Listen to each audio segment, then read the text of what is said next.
Hi friend నమస్తే.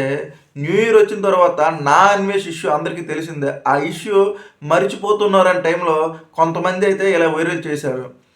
తెలుగు రాష్ట్రాల్లో ఏదైనా రాజకీయ నాయకుడు చిన్న అక్రమ సంబంధం వీడియో వైరల్ వస్తే తెగ వీడియోలు చేస్తుంటారు ఈ మీడియా, ఈ పెద్ద పెద్ద యూట్యూబర్లు.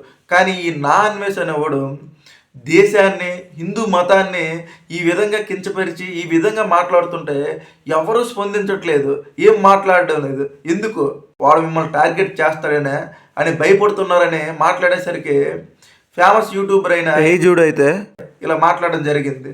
ఇప్పటి వరకు నేను స్పందించలేదు, కానీ మీరు దేశం గురించి, నా రాముడి గురించి, నా ఈశ్వరుడి గురించి, నా ఆంజనేయుడి గురించి మాట్లాడేటప్పుడు ఒళ్ళు దగ్గర పెట్టి మాట్లాడుకోండి. మీరు ఒళ్ళు దగ్గర పెట్టి మాట్లాడకపోతే మీకు కింద నుంచి షేక్ చేస్తారు అనే విధంగా అయితే ఒక వార్నింగ్ అయితే ఇవ్వడం జరిగింది.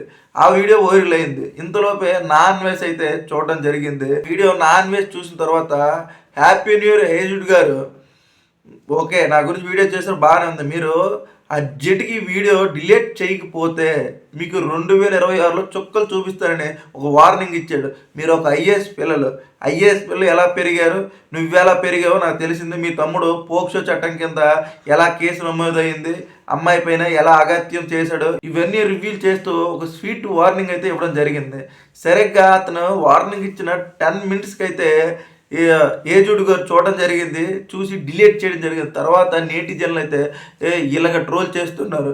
ఈ మాత్రం దీనికి ఇంత బిల్డప్ ఇవ్వడం ఎందుకు? ఎక్కడో భారతదేశం బయట ఉన్న, అవుట్ ఆఫ్ కంట్రీలో ఉన్న ఒక వ్యక్తి ఇలాగ వార్నింగ్ ఇచ్చేసరికి నువ్వు డిలీట్ చేసుకోవడం ఎందుకు?